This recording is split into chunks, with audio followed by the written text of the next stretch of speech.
Merci. Donc, à Paris, Jean Dercourt avait dirigé une équipe de stratigraphie. Et je pense qu'il y a à l'époque ce laboratoire associé aussi des collègues du Muséum, notamment Alain Foucault, qui, avec Jean Dercourt et Maurice Renard, ils ont tous les trois co-signé un papier montrant les approches de la stratigraphie, chimiostratigraphie et analyse cyclostratigraphique. Et donc, j'ai invité Slavoudila, qui est maître de conférence à Sorbonne Université, à venir nous faire une présentation voilà, un peu de l'état de l'art sur les séries sédimentaires cycliques, astronomie, quel lien? Merci François. Bonjour à tous.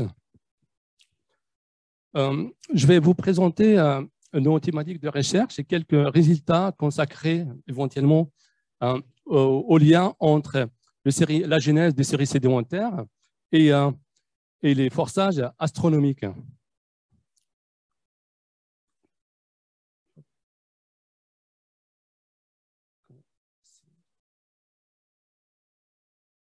Donc, comme on peut l'observer facilement, la plupart des séries sédimentaires, à travers tout le temps géologique, présentent un caractère cyclique. Donc, vous avez cénozoïque, mésozoïque, paléozoïque et archéen. Que cette signature cyclique, elle s'observe aussi bien sur l'affleurement que dans des carottes, des sédiments, au fond des océans. Donc ici, des alternances Marne-Sapropel au Miocène en Méditerranée. Là, des alternances Marne, boues calcaires au Crétacé dans l'océan Indien. Donc très tôt a été posée la question sur la signature ou sur l'origine, le moteur de séries sédimentaires cycliques. Très tôt a été émise l'hypothèse du forçage astronomique par les paramètres orbitaux de la Terre. Donc, le premier à se poser cette question a été Gilbert, donc le président de la Société géologique de l'Amérique, publia cet article où il proposait une corrélation entre les alternances marno-calcaires à Colorado avec des cycles astronomiques de périodes connues. Donc, cette suggestion fut la prémisse d'une nouvelle discipline de la stratigraphie, à savoir la cyclostratigraphie et l'astrochronologie. Quels sont justement ces paramètres orbitaux de la Terre, des périodes connues, ou bien cycles de Milankovitch? Ils sont au nombre de 3. Donc, à gauche, vous avez les mouvements. À droite, vous avez les enregistrements sur l'intervalle 0 à 1 million d'années dans le passé, d'après le modèle astronomique à la 2004. La précision des équinoxes a principalement deux périodes, 19 et 23 Ka ou bien 1000 ans. L'excentricité de l'orbite terrestre, elle varie selon une double périodicité de 100 000 ans environ. Donc, ces enveloppes, les petites enveloppes, en moyenne 100 000 ans, et les grandes enveloppes des cycles de 400 000 ans. Donc, il y a un lien entre la précession et l'excentricité de l'orbite terrestre, la courbe en bleu. Donc, l'excentricité, elle module les cycles de précession. Le troisième paramètre, c'est l'obliquité ou bien l'inclinaison de l'axe de la Terre par rapport au plan écliptique qui varie principalement selon une période fondamentale de 41 000 ans. Donc, l'espacement entre les pics, vous voyez ici sur la courbe en vert.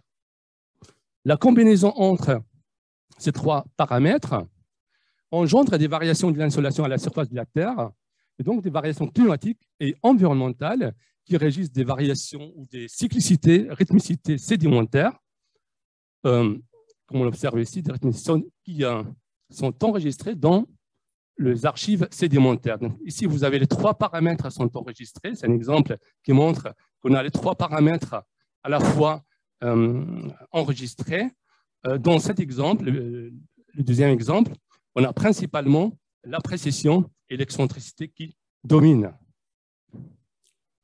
Donc, Jean Dercourt s'intéressa au cycle de Milankovitch, fut le directeur de thèse de Tania Marseille, soutenu en 1988 à l'IPMC, sur la recherche de cyclicité orbitale dans les alternances marno-calcaires à la transition Jurassique-Crétacé en Espagne.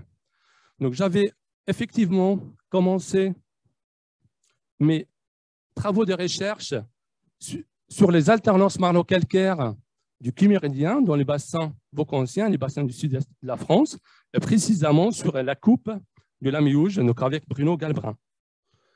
Donc, sur cette série sédimentaire d'une quarantaine de mètres, on a échantillonné, on a cette coupe très en détail, tous les 5 à 10 cm. Vous voyez le pas d'échantillonnage très dense pour obtenir un signal de la subtilité magnétique qui est un marqueur de détritisme.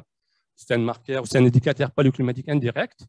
L'analyse cyclostratigraphique de ces signaux acquis à très haute résolution nous a permis de mettre en évidence des grands ou l'organisation des couplets marnes calcaires en grands cycles contenant ou bien comprenant chacun, donc vous voyez ici, une vingtaine de couplets marnes calcaires. Donc il y a un rapport 1 sur 20. Donc là, les grands cycles correspondent à l'excentricité à 400 000 ans et les couplets marnes calcaires à la précision des équinoxes. Le filtrage, donc c'est plus statistiquement parlant, donc le filtrage de la précession ou de la bande de fréquence de la précession dans l'enregistrement sédimentaire et dans les modèles astronomiques montre une analogie remarquable entre l'observation, la géologie, et la théorie, confirmant ainsi ces types de forçage par la précession modulée par l'excentricité. Donc, cette étude témoigne également de la nécessité d'analyser un proxy paléoclimatique à très haute résolution pour récupérer fidèlement ou significativement les enveloppes de la précession, autrement dit, les cycles d'excentricité.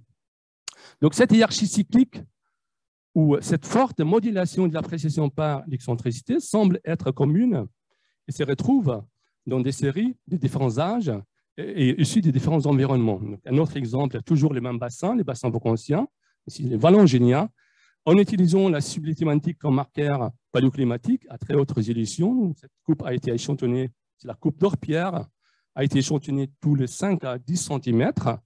Donc, ce qui a permis de détecter fidèlement les cycles de 400 000 ans modulés qui modulent les couplets marnes calcaires ou bien les cycles de précession.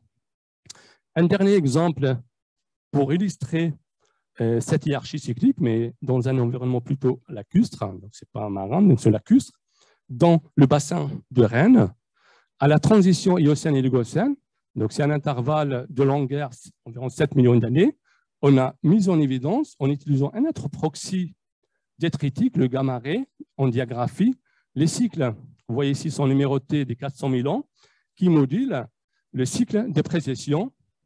On le voit clairement sur ces zooms. Donc, vous avez 2 cycles de 400 000 ans qui modulent le cycle de précession, une vingtaine de cycles de précession. Donc, bon, un article vient de paraître juste la semaine dernière par des collègues français qui montre que cette cyclicité à 400 000 ans, donc vous avez souligné la phrase, juste la dernière phrase, qui montre que la cyclicité d'excentricité à 400 000 ans, elle gouverne l'évolution des phytoplanctons calcaires au quaternaire. Donc, la question qui vient dans l'esprit, pourquoi cette cyclicité elle est aussi prononcée dans les archives sédimentaires ou les archives paléoclimatiques? Donc, c'est simplement la réponse parce qu'elle est générée par les grosses planètes, et notamment les couples Jupiter et Saturne. Donc, ces 2 planètes maintiennent la stabilité de cette cyclicité tout au long du temps géologique. C'est pour cela, c'est-à-dire la période, elle reste constante tout au long du temps géologique 405A. C'est pour cela qu'on utilise comme géochronomètre pour calibrer tous les temps géologiques. Donc, il y a plusieurs versions du temps géologique ici qui utilisent cette cyclicité pour tuner ou calibrer les échelles des temps, surtout mésozoïques. Donc, une autre question qui nous intéressait particulièrement avec Bruno, s'il existait des périodes plus grandes que les 400 000 ans. Plus grandes que les 400 000 ans, et si oui, y a-t-il des évidences géologique de telles composantes. Nous avons abordé cette thématique ou cette question en nous intéressant aux terres noires oxfordiennes, donc une formation très dilatée, sur une épaisse série marnaise de 700 mètres, en analysant la subtilité magnétique à très haute résolution. Donc, c'est une formation marnaise bien datée par les ammonites à l'échelle d'horizon. Donc, le calage biostratique est très bien contraint. On a analysé l'ASM avec un pas très petit pour obtenir ces signaux. Donc, on a pu reconnaître via une analyse cyclo-statistique à haute résolution tous les paramètres des Milankovitch classiques. On connaît un cycle de précession de 20 000 ans, obliquité, courte excentricité de 100 000 ans. L'excentricité à 400 000 ans, donc j'ai mis son numéroté C1 à C10, donc ce sont des cycles d'excentricité à 400 000 ans, mais également deux oscillations, je notais ici S1 et S2. Et ces deux oscillations, par analogie avec le signal astronomique, correspondent à une autre composante de l'excentricité. Elle fait environ 2,4 millions d'années. Cette cyclicité d'excentricité, elle façonne le paysage dans les terres noires oxfordiennes, telles que le maxima du SM correspondent à des grandes fissures marnaises bien étendues. Et le minima sont matérialisés par des faisceaux ou un faciès ou des faciès bicarbonatées résistants, formant parfois des falaises sur l'affleurement. C'est impressionnant l'expression de cette cyclicité dans les terres noires oxfordiennes. Donc, cette cyclicité, en effet, je ne l'ai pas montré, mais elle module le cycle à 400 000 ans. Elle module le cycle C1 à C10. Donc, ce qui est en bleu, c'est des variations qui correspondent à l'excentricité à 400 000 ans. Donc, pareil dans le signal astronomique. Cette cyclicité, elle module aussi bien les cycles à 400 000 ans. Donc, ça c'est un signal astronomique composite de 0 à 10 millions d'années dans le passé. Donc, bon, j'ai inversé l'axe. C'est la précession plus l'obliquité plus l'excentricité. Donc, c'est une analyse spectrale par fenêtre glissante. Donc, si vous avez ici le 19, 22, 24 sont les cycles de précession, 29, 41, 54 les cycles d'obliquité, et l'excentricité 97, 128 et 405 Ka. Le 2.4 module aussi bien le 400 000 ans que la courte excentricité. Donc, vous voyez ici facilement, on va donner des minima de cycles à 400 000 ans. On les voit clairement ici dans la précession. Donc, ce sont des cycles à 2,4 millions d'années qui modulent fortement la précession et l'excentricité. C'est pour ça qu'ils sont bien enregistrés dans les archives sédimentaires. Il y en a une autre cyclicité, dans l'obliquité qui a fait environ 1,2 million d'années. Donc, c'est cette cyclicité qui module l'obliquité. Donc, en tout, on a deux cycles ou cyclicités à basse fréquence, 1,2 et 2,4 millions d'années. Donc, ces deux cyclicités ont un grand intérêt en astronomie et en géologie. Bon, en astronomie, parce qu'elles sont liées à un angle résonant, c'est l'angle θ. S4 moins S3, c'est les 1,2 millions d'années. G4 moins G3, c'est les 2,4 millions d'années. Donc, cet angle reflète le mouvement chaotique des planètes internes. Donc, le système solaire interne est instable. L'enregistrement ou la détection de ces deux cyclicités dans les archives sédimentaires apporte des contraintes solides pour la modélisation astronomique. Donc, il y a quelques articles qui montrent l'expression de ces deux cyclicités au Mésozoïque. Un grand intérêt en géologie, donc en géologie, parce que ces deux cyclicités semblent piloter les variations statiques de troisième ordre, telles que en Icehouse, en période Icehouse, on a plutôt l'obliquité à 1,2 million d'années. Et en période Greenhouse, on a plutôt l'excentricité à 2,4 millions d'années. Donc ça, c'est un exemple frappant de la marge ou la plateforme New Jersey. L'analyse séquentielle à très haute résolution a permis de détecter toutes les séquences ou les limites des séquences glacio-esthétiques corrélées aux événements, calculées aux événements isotopiques de l'oxygène sur les formes bentiques. Il faut que j'arrive à... Donc, les événements isotopiques de l'oxygène qui traduisent des périodes froides glaciaires corrélées eux-mêmes au minima de ces cycles à 1,2 million d'années. J'ai voulu également, je me suis intéressé également à des cycles plus grands que les 1,2 et 2,4 millions d'années. Et donc, j'ai regardé également différentes techniques de traitement du signal pour décrypter ces variations, aussi bien dans les solutions astronomiques que dans les enregistrements géologiques. Donc, pour cela, j'ai commencé à analyser les données isotopiques du carbone, de la célèbre courbe de Gimsakos qui couvre tous les Cénozoïques. J'ai eu la surprise de trouver une cyclicité, donc c'est pour la première fois qu'on trouve cette cyclicité à 9 millions d'années dans les isotopes stables du carbone, dans les enregistrements géologiques. Donc vous avez deux compilations différentes. Et puis j'ai travaillé sur plusieurs solutions astronomiques pour mettre en évidence la même cyclicité à 9 millions d'années qui correspond à l'excentricité de l'orbite terrestre. C'est une période qui module les 2,4 millions d'années. Donc, si vous voulez, le 9 module les 2,4, le 2,4 module les 400 module les 100 000 ans. Donc, c'est une hiérarchie, si vous voulez, astronomique qui est transférée dans le registre sédimentaire. Donc, si vous regardez ici, c'est un exemple un zoom de ce cycle C4. Vous voyez très bien cette oscillation qui correspond à la cyclicité à 9 millions d'années. On la voit clairement dans les modèles théoriques. Ça, c'est un modèle purement théorique qui ne se base pas sur l'observation géologique. Ça, c'est de la géologie en profondeur. Et on a 1, 2, 3, 4 oscillations. On a 1, 2, 3, 4 oscillations. Deux cycles amalgamés dans la géologie. Donc, il y a une forte correspondance ou analogie entre la théorie et l'observation. Donc, enfin, je me suis intéressé à une autre dimension du forçage astronomique, pas à l'échelle du mouvement des planètes dans le système solaire, plutôt à l'échelle du mouvement de notre système solaire dans la galaxie.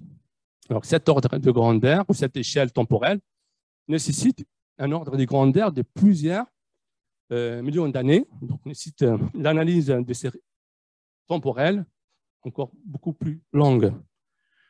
C'est pour cela que j'ai commencé à analyser l'isotopes stable de l'oxygène sur l'intervalle 0 à 110 millions d'années. Donc, c'est l'isotopes stable de l'oxygène sur les formes bentiques. Donc, j'ai mis en évidence cette cyclicité à 9 millions d'années. Donc, c'est la même que celle que je viens de montrer sur le carbone 13. Il y a un problème, en fait.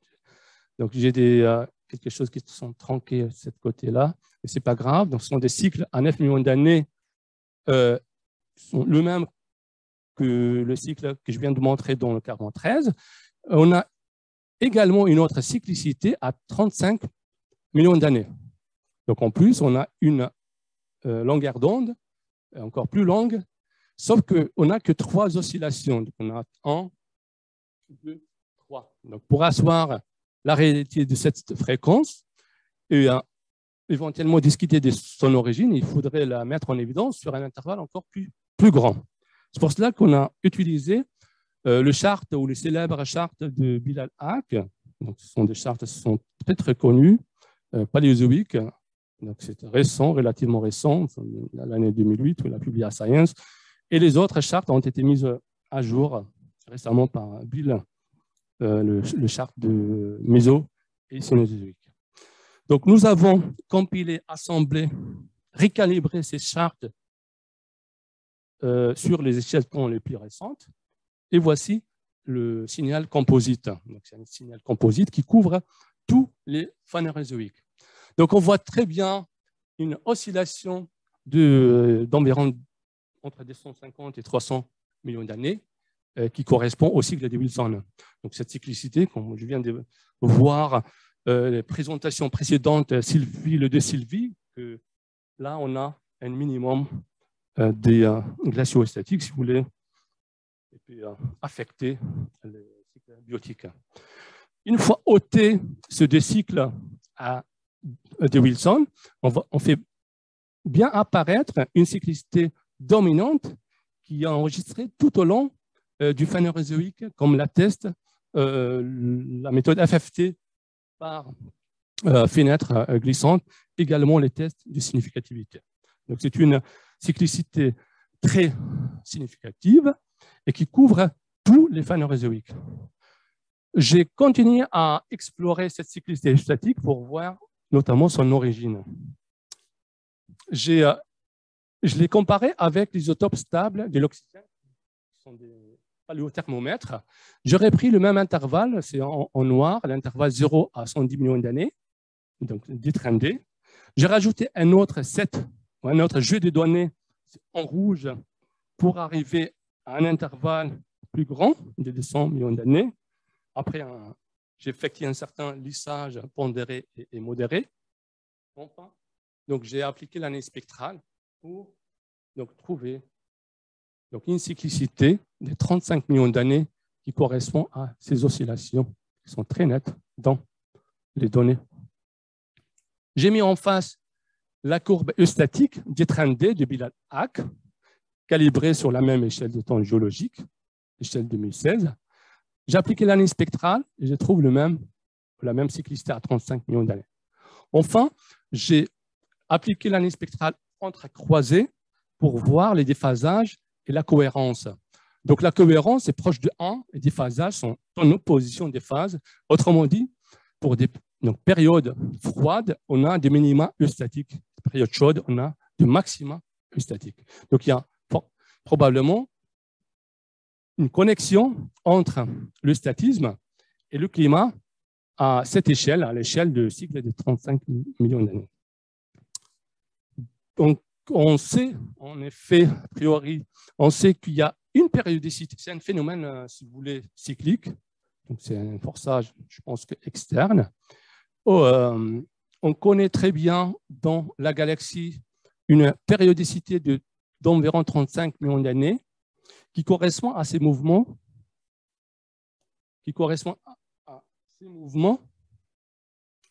donc, ces mouvements de notre système solaire de la galaxie. Bon, on a perdu l'animation, mais ce n'est pas grave. Très bien. Donc, cette boule jaune, c'est notre système solaire qui oscille de part et d'autre des plans galactiques médians. Et à chaque traversée, on a une cyclicité de 35 millions d'années.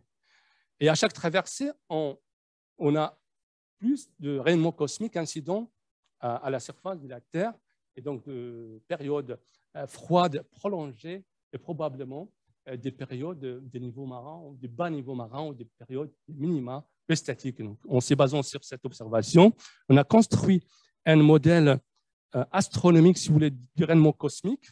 Donc, c'est un modèle climatique, c'est le rayonnement cosmique galactique qui se corrèle très bien avec l'enregistrement géologique, mais surtout qui fit très bien tous les paramètres qu'on connaît aujourd'hui sur notre galaxie et notamment sur le potentiel galactique.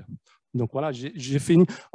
J'ai continué à travailler sur ce sujet-là parce que l'impact du rayonnement cosmique sur les climats est un sujet largement débattu. Largement débattu parce qu'on ne connaît pas le mécanisme physique qui fait les liens entre rayonnement cosmique et climat. Contrairement au cycle de Milankovitch, c'est la température qui est intermédiaire entre l'insolation et le climat. C'est débattu, donc j'ai continué à travailler dessus pour voir la cause ou le mécanisme qui déclenche ces variations à 35 millions d'années. Donc j'ai travaillé sur l'insolation, mais également sur la tectonique des plaques.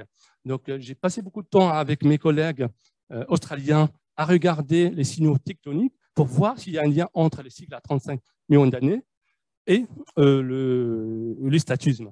Bon, je vais bien présenter ça, mais très rapidement.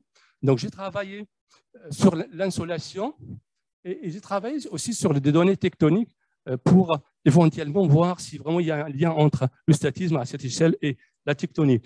Donc, pour Milankovitch, j'ai trouvé une cyclicité de 35 millions d'années dans l'excentricité de l'orbite terrestre, en particulier celle de 400 000 ans qui est générée par Jupiter et Saturne.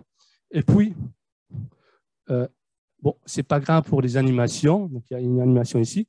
Et puis, j'ai travaillé sur des données tectoniques. C'est le modèle tectonique le mieux contraint qu'on connaît aujourd'hui. C'est Dietmar Müller en Australie qui a établi des données tectoniques d'après des modèles contraints en se basant sur des observations géologiques. Donc, si on regarde la subduction, l'espacement entre ces maxima correspond environ à 37 millions d'années. Mais d'une manière statistique, l'analyse spectrale de ces données tectoniques montre un pic très fort, mais significatif, dans les taux de subduction ou les flux de subduction km3 par an, mais également les processus tectoniques associés tels que la production de la croûte océanique via la subduction. On voit une cyclicité à 35 millions d'années. J'ai continué à corréler les signaux et on voit une corrélation, des corrélations cohérentes. Donc, vous avez le niveau marin, l'isotope stable, l'oxygène. Vous avez un autre jeu des données, c'est les séquences ou les limites des séquences majeures au Canada qui montre un pic très fort des 35 millions d'années, l'excentricité de l'orbite terrestre, 35 millions d'années, et le flux de subduction. Donc, c'était un peu compliqué pour relier ces différentes composantes. Donc, ça se corrèle parfaitement. Un exemple, c'est l'analyse spectrale en regardant le déphasage et la cohérence. Par exemple, l'oxygène, il est en opposition de phase avec l'excentricité. Le niveau marin, il est en phase avec l'excentricité. Donc, toutes les corrélations sont cohérentes. Il n'y a pas de problème. Sauf qu'ici, on est en train de travailler dessus pour voir les liens entre la subduction et les niveaux marins. Là, je suis en train de travailler avec des spécialistes et on n'a pas encore résolu les problèmes entre les niveaux marins et la subduction. Donc, j'ai fini la toute dernière diapo. C'est un scénario qu'on a proposé qui fait les liens entre forçage externe et l'activité interne de la Terre. Donc, l'activité interne de la Terre résonne avec la même périodicité du Milankovitch, mais pas directement via une chaîne de processus superficiels, l'altération des niveaux marins, la sédimentation. Donc, ce n'est pas direct, c'est-à-dire que l'amplitude des niveaux marins qui varie, qui arrive même à 150 millions d'années, par exemple, ou des 150 pour le Crétacé, elle n'est pas liée directement au forçage externe, mais elle est liée d'une manière indirecte au forçage externe, c'est que la Terre résonne avec la même périodicité, mais le moteur principal pour générer cette telle amplitude, c'est l'activité interne de la Terre.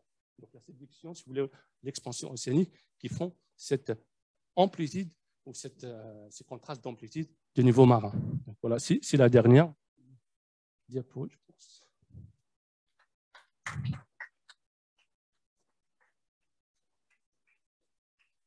Là pour cette présentation très stimulante, voilà, qui réconcilie, en tout cas qui pose des questions sur les liens entre la dynamique des enveloppes internes et les enveloppes externes, et qui nous a emmenés aux confins de notre galaxie. Il y a des questions, des remarques? Vous avez des questions, il n'y a pas de problème, j'essaie de répondre. Donc, Laurent, voilà. Bonjour, tu t'imagines que ce que tu dis à la fin, ça m'interpelle. L'intérieur de la Terre a sa propre dynamique. Oui. Qui est plus ou moins chaotique, vraisemblablement. Chaotique, on ne sait pas. On peut dire chaotique, mais on n'a pas des arguments pour dire que l'activité interne est chaotique. On ne peut pas dire que. Est-ce que on n'a pas de preuve que c'est chaotique pour dire que l'activité interne est chaotique? Bah, disons, quand on regarde tous les modèles numériques qui sont faits de la dynamique de la convection à l'intérieur de la Terre, il n'y a rien de vraiment organisé, ni de vraiment périodique, etc. Les cycles de Wilson, ils ne sont pas vraiment périodiques. Donc voilà, mais ce que je ne comprends pas, c'est comment. Ce que tu veux dire, c'est que cette activité interne, elle a des conséquences en surface qui, elles, sont tunées un peu par les paramètres orbitaux via l'activité externe. En fait, moi je ne suis pas en fait, spécialiste en tectonique des plaques ni en géodynamique, mais d'après les données que j'ai traitées avec des collègues australiens, je pense que l'activité interne ou les processus de l'activité interne sont cycliques. Donc, contrairement à d'autres, je dis c'est chaotique, mais je pense que c'est cyclique. Donc là, on continue à travailler pour voir. Merci pour cette communication. Vous avez mentionné l'insolation et au début de votre conférence, vous avez démontré des paramètres mécaniques avec un signal qui est sûrement influencé par le soleil. Oui, tout à fait. Vous pouvez nous dire quelque chose en 2 mots sur l'importance de cette insolation du soleil? Oui, en fait, c'est que le changement, donc l'orientation de la Terre par rapport aux autres planètes, donc c'est qui est régi par l'interaction avec les autres planètes, toutes les planètes dans le système solaire, change, modifie l'aplatissement de l'orbite terrestre. Donc, c'est-à-dire que si on est plus proche, on est plus loin du Soleil, plus ou moins il y a des quantités d'insolation.